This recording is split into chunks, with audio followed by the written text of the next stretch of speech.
Parents, welcome to my channel vitamin mom. आज आपका baby 3rd week enter कर चुका है एंड आपने सडनली नोटिस करा होगा कि जब पैदा हुआ था बहुत छोटा था और अब थोड़ा सा चबी दिखने लगा है। ये भी हो सकता है कि वो न्यूबॉर्न ड्रेस कैटेगरी से हटकर अभी 0 to 3 months ड्रेस कैटेगरी में फिट होने लग सकता है। इस हफ्ते भी बेबीज को सिर्फ 30 सेंटीमीटर डिस्टेंस तक ही दिखता है और उनको सब कुछ ब्लैक एंड व्हाइट में नजर आता है, बट जल्दी ही उसको उसका फेवरेट कलर दिखने लगेगा, which is red. This week your baby must have regain back his birth weight, और अगर नहीं भी किया तो उसके लिए जानने के लिए आप मेरे प्रीवियस वीक का वीडियो देख लीजिए। इस हफ्ते baby is going to grow by 25 gram per day and approximately 8 से 12 बार वो फीडिंग लेंगे। कभी कभी ये भी हो सकता है कि आधे घंटे बाद ही फीडिंग मांगे बार बार। This is very normal, this is called cluster feeding. आज के वीडियो में हम जानेंगे कि क्या है वो 5 टॉप क्वेश्चंस या फिर प्रॉब्लम्स जो न्यू इंडियन पेरेंट्स को होती है जब उनका बच्चा 3rd वीक एंटर करता है। बहुत ही मजेदार आंसर्स है, स्पेशली जो लास्ट आंसर है उसमें मैं आपको बताऊंगी कि कौन सी बहुत ही सिंपल प्रैक्टिकल एक्टिविटीज आप कर सकते हैं इस हफ्ते आपके बेबी के ब्रेन को डेवलपमेंट करने के लिए। सबसे पहला क्वेश्चन है कि बेबी शाम को इतना क्यों रोता है। Well, it is very normal in this week कि बच्चा शाम को बहुत इरिटेट होने लगता है। तो मैं स्टेप बाय स्टेप आपको बताऊंगी कैसे आप हर एक चीज को एलिमिनेट कर करके जान सकते हैं कि बच्चा क्यों रो रहा है और उसे आप सॉल्व कर सकते हैं। सबसे पहला आप चेक करिए कहीं बेबी ने पॉटी तो नहीं कर दिया, या फिर अगर उसने कपड़े वाला डायपर पहना है तो सुसु तो नहीं कर दिया, या फिर उसे कोई डायपर रैश तो नहीं है। अगर डायपर रैश है तो उसमें हल्का सा कोकोनट ऑयल या फिर डायपर रैश क्रीम लगा दीजिए। नेक्स्ट, अभी भी अगर आपने डायपर चेंज कर दिया फिर भी बच्चा रो रहा है तो इट्स पॉसिबल कि वो भूखा है। शाम के समय में जनरली क्या होता है, मदर्स का ब्रेस्ट मिल्क सप्लाई थोड़ा सा गिर जाता है as compare to the day time. ऐसा क्यों होता है? मदर्स के बॉडी में ब्रेस्ट मिल्क रेगुलेट करता है एक हार्मोन जिसका नाम है प्रोलैक्टिन, और शाम को इस हार्मोन का लेवल अचानक से डिप कर जाता है जिसकी वजह से नेचुरली मिल्क सप्लाई कम हो जाता है। तो आपको क्या करना चाहिए मदर्स? तो आप अपने आप को आफ्टर 3:34 जितना भी हाइड्रेट कर सकती हैं करके रखिए। It could be plain water या जीरा वाटर, अजवाइन water, coconut water, juice. In fact आपको इस टाइम पे हाई कैलोरिक फूड लेना चाहिए, जैसे कि घर का बना हुआ गोंद का लड्डू या फिर साबूदाने का खीर या फिर लौकी का खीर।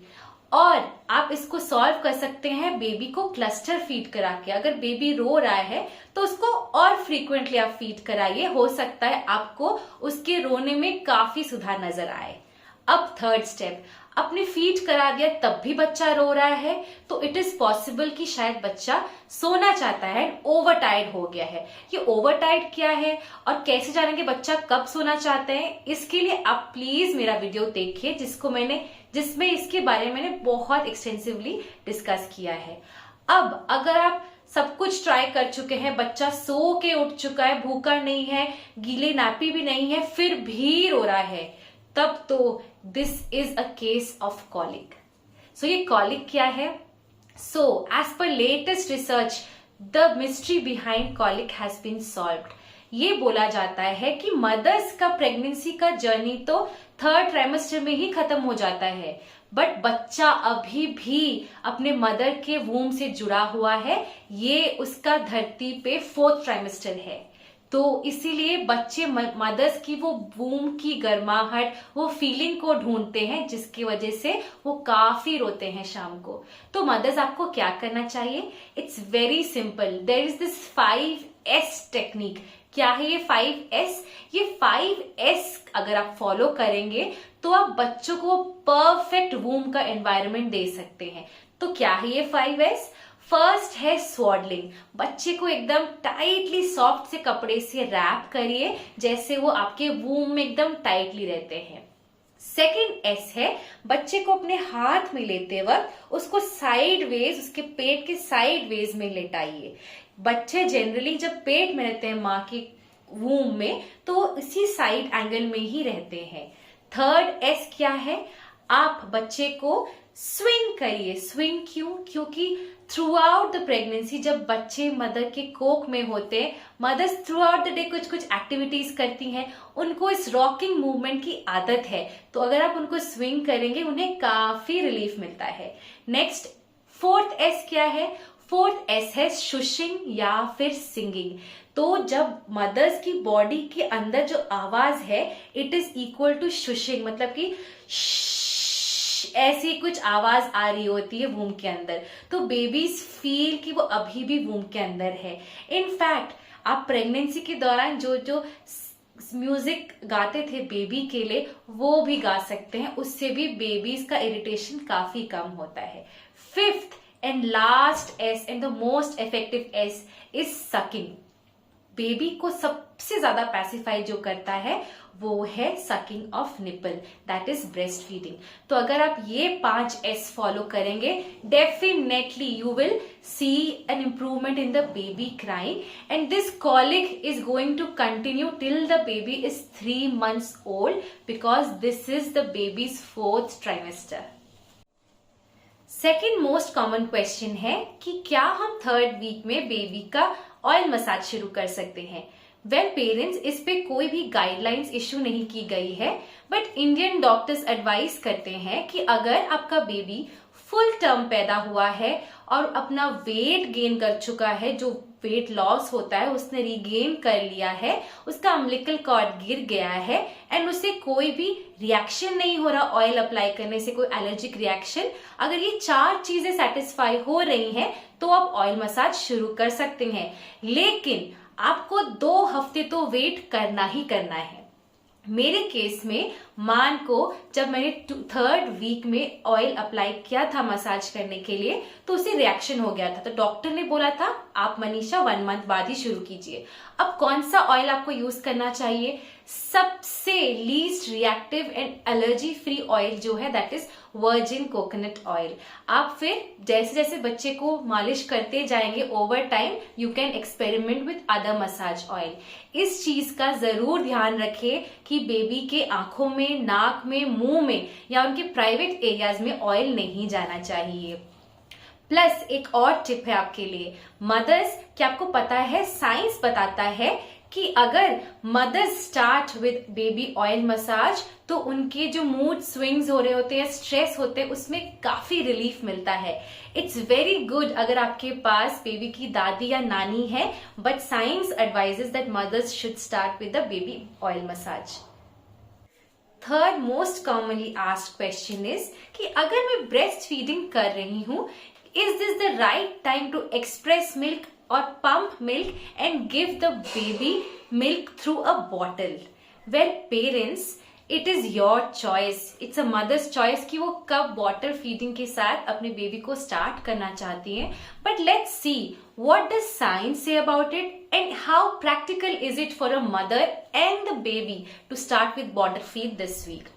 तो क्या होता है, साइंस बताता है कि इस समय आपका मिल्क प्रोडक्शन स्टेबल नहीं हुआ है। It takes approximately 4 to 6 weeks for your body to understand कि बच्चे को कितना दूध चाहिए एंड अभी भी वो अडेप्टिंग स्टेज में है। तो आप 4 to 6 वीक्स तक वेट करेंगे तो और अच्छे से आप मिल्क स्टोर कर पाएंगे। बेबी के लिए क्या ये प्रैक्टिकल है? अभी भी इस हफ्ते भी बेबीज जस्ट सीख रहे हैं कैसे मिल्क सक करना है। अगर इस समय you shift from the human nipple to the bottle nipple तो उन्हें निपल कंफ्यूजन हो सकता है। क्या मदर्स के लिए इस वीक ये प्रैक्टिकल है? वेल, इस हफ्ते बेबीज 8 to 12 टाइम्स आपसे फीड लेने वाले हैं एंड कई बार ऐसा भी हो सकता है कि वो लगातार हर आधे घंटे में आपसे फीड मांगेंगे। तो प्रैक्टिकली आपको टाइम कैसे मिलेगा to store the milk? So mothers, I feel it is time to wait and wait till the 4 to 6 weeks. Fourth most common question is कि गर्मी के मौसम में क्या हमें हमारे 3 हफ्ते के बच्चे को पानी देना चाहिए? Well parents, as per world health organisation के गाइडलाइंस एंड सारे डॉक्टर्स के एडवाइस के हिसाब से आपको पानी नहीं देना चाहिए। ये मैं आंसर करूंगी आपको 2 पार्ट्स में। अगर आपका बच्चा ब्रेस्ट फीडिंग पे है तो आपको ऊपर से उसे कोई पानी नहीं देना चाहिए, और अगर आपका बच्चा फॉर्मूला फीड पे है तो आप प्लीज उन्हें उतना ही पानी दें जितना एडवाइज्ड है, जो कि आप पढ़ सकते हैं फॉर्मूला फीड के पैकेट के पीछे, या डॉक्टर से भी पूछ सकते हैं। वेल, ऐसे डॉक्टर्स क्यों मना करते हैं? पहले तो बच्चों को दिया जाता था।